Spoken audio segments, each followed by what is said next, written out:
Oke, untuk pertanyaan yang keempat yaitu jelaskan tentang organisasi gerakan kepramukaan. Menurut saya, gerakan pramuka atau pramuka itu sendiri ada singkatan dari Praja Muda Karana yang berarti orang muda yang suka berkarya. Pramuka itu sendiri adalah organisasi atau gerakan pramuka, gerakan kepanduan, dan kepramukaan adalah merupakan wadah atau proses pendidikan non formal dalam membentukkan sebuah karakter generasi bangsa yang dilaksanakan di Indonesia. Dan di dalam internasional, kepanduan disebut dengan istilah Boy Scout. Boy Scout. Oke, kita lanjut ke pertanyaan selanjutnya, yaitu pertanyaan nomor 5. Jelaskan apa administrasi kepramukaan dan mengapa administrasi itu sangat penting di dalam kepramukaan. Menurut saya, yaitu administrasi satuan merupakan bagian dari sistem administrasi di gugus dep atau gudep yang diatur oleh PP Kuarnas nomor 041 tahun 1995. Tujuan dari administrasi tersebut yakni membekali para anggota pramuka sebagai upaya memberikan pendidikan dalam mengelola administrasi, kepemimpinan, tanggung jawab, dan kreativitas pramuka. Kenapa administrasi itu sangatlah penting di dalam kepramukaan?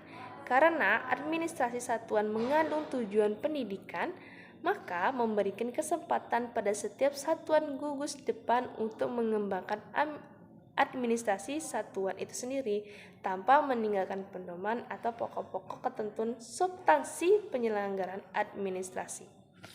Oke, lanjut ke pertanyaannya selanjutnya, yaitu jelaskan fungsi dan peranan kepramukaan dalam proses pendidikan bangsa. Di sini menurut saya ada 3 fungsi kepramukaan. Bagi peserta didik, fungsi kepramukaan yaitu permainan atau game yang menarik, yang menyenangkan dan menantang serta mengandung pendidikan. Fungsi dari permainan itu sendiri dalam kepramukaan mengandung unsur norman dan tujuan yang ingin dicapai. Dan bagi pembina atau orang dewasa berfungsi sebagai pengabdian untuk meraih tujuan pendidikan kepramukaan. Dan yang terakhir yaitu bagi masyarakat berfungsi sebagai alat untuk mencapai sasaran dan tujuan dalam kehidupan berbangsa dan bernegara. Oleh karena itu, penyelenggaraan pendidikan kepramukaan harus disesuaikan dengan diselaraskan atau diserasikan dengan kebutuhan, kondisi, situasi, dan perkembangan masyarakat. Dan selanjutnya itu ada beberapa peran dalam kepramukaan itu sendiri. Yang pertama ini sebagai wadah pendidikan karakter anak muda. Dan yang kedua membentuk kepribadian muda beradaptasi.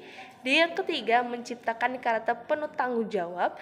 Dan yang keempat meningkatkan ketakwaan pada Tuhan Yang Maha Esa.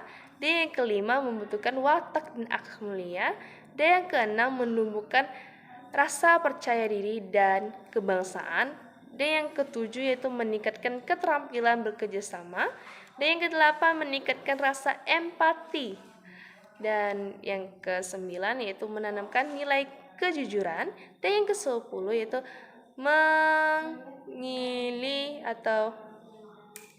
mengili kemerdekaan dengan kegiatan yang bermanfaat. Oke, lanjut ke pertanyaan selanjutnya, yaitu pertanyaan ke-7, yaitu apa perbedaan simpul dan ikatan, dan apa fungsi simpul mati dan simpul hidup. Menurut saya perbedaan simpul dan ikatan yaitu simpul antara hubungan antara tali dan tali, sedangkan ikatan yaitu hubungan antara tali dan benda, contohnya kayu atau balok. Terus fungsi dari simpul hidup yaitu mengikat suatu benda yang kuat, namun ikatan itu tidak akan kembali atau tidak akan susah dilepaskan kembali.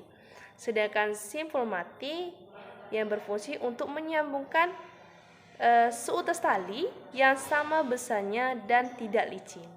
Oke, kita lanjut ke pertanyaan yang selanjutnya atau yang ke-8.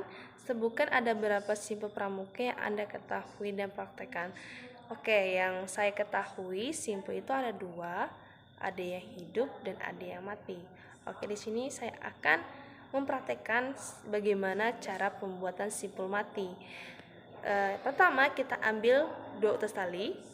Untuk tali yang kanan, kita tindihkan atau buat silang seperti ini. Tali yang di kanan itu di atas, sedangkan tali yang di kiri itu di bawah. Terus kita putar. Set. Setelah seperti ini, kita silangkan lagi. Tali yang di kanan itu di atas, tali yang di kiri itu di bawah.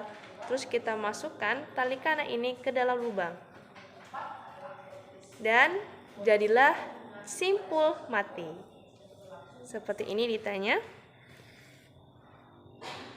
Oke, selanjutnya saya akan mempraktekkan bagaimana simpul hidup. Pertama, kita ambil 1 utas tali.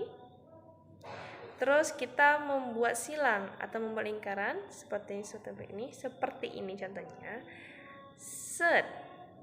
Setelah itu kita masukkan tali yang kanan ini ke dalam lubang dari bawah.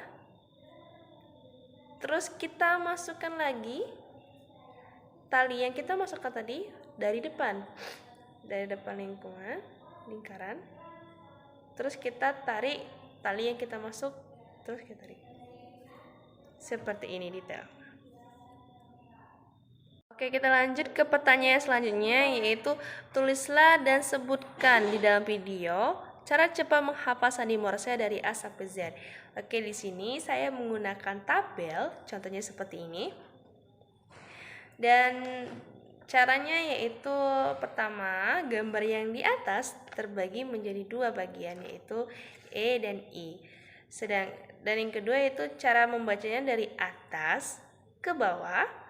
Dan yang ketiga itu bagian kotak yang berwarna putih atau yang tidak diasir merupakan kode dalam bentuk titik. Sedangkan yang kotak yang diasir yaitu dalam bentuk kode strip. Dan yang keempat, contoh jika menunjukkan 1 kali titik berarti huruf E, apabila 2 kali titik berarti huruf I, dan seterusnya. Contoh, jika biru, biru, putih berarti 2 kali strip, biru itu strip, putih itu titik, berarti 2 strip dan 1 titik. Menunjukkan huruf G dan seterusnya. Dan yang kelima, bagian kotak sebelah kiri selalu diawali dengan blok titik atau kotak yang berwarna putih. Sedangkan blok kanan diawali dengan blok strip atau kotak yang diasir. Oke, lanjut ke pertanyaan selanjutnya, yaitu jelaskan secara singkat isi dari makalah Anda masing-masing. Oke, di minggu yang lalu kelompok saya menjelaskan materi tentang kode kehormatan dan prinsip dasar kepramukaan. Oke, untuk prinsip dasar kepramukaan bersama nilai-nilai kepramukaan adalah norma hidup setiap anggota gerakan pramuka ditanamkan dan ditumbuhkan kembangkan kepada peserta didik, dan merupakan ciri khas yang membedakan kepramukaan dari pendidikan yang lain dan dilaksanakan sesuai dengan kebutuhan, kepentingan, situasi, dan kondisi masyarakat. Prinsip dasar kepramukaan itu ada beberapa macam. Ada iman dan takwa kepada Tuhan Yang Maha Esa, dan yang kedua peduli terhadap bangsa dan tanah air, sesama hidup dan alam seisinya, dan yang ketiga yaitu peduli terhadap diri pribadinya, dan yang keempat taat kepada kode kehormatan pramuka. Oke, kode kehormatan pramuka adalah suatu norma dalam kehidupan dan penghidupan para anggota gerakan pramuka yang merupakan ukuran dari ukuran norma atau standar tingkah laku seseorang anggota pramuka Indonesia. Kode kehormatan terdiri dari atas janji yang disebut dengan satya dan ketentuan moral yang disebut dengan dharma, yang merupakan suatu unsur dari metode kepramukaan dan alat pelaksanaan prinsip dasar pramuka. Kode kehormatan itu masing-masing mempunyai golongannya dalam usia yang berbeda-beda, disesuaikan dengan perkembangan rohani jasmani masing-masing golongan anggota gerakan pramuka. Dari golongan pramuka itu ada beberapa macam. Yang pertama siaga 7-10 tahun, penggala 11-15 tahun, dan yang ketiga itu penegak 16-20 tahun, dan yang keempat pandega yaitu 21-25, dan yang terakhir yaitu pramuka dewasa, umurnya lebih dari 26 tahun atau yang sudah telah menikah itu disebut pramuka dewasa. Oke, lanjut ke pertanyaan selanjutnya, yaitu adalah mengapa kepramuka ini penting bagi pendidikan? Oke, menurut saya pribadi sendiri yaitu adalah pentingnya pramuka dalam pendidikan sudah termasuk ke dalam struktur kurikulum pada pendidikan zaman sekarang.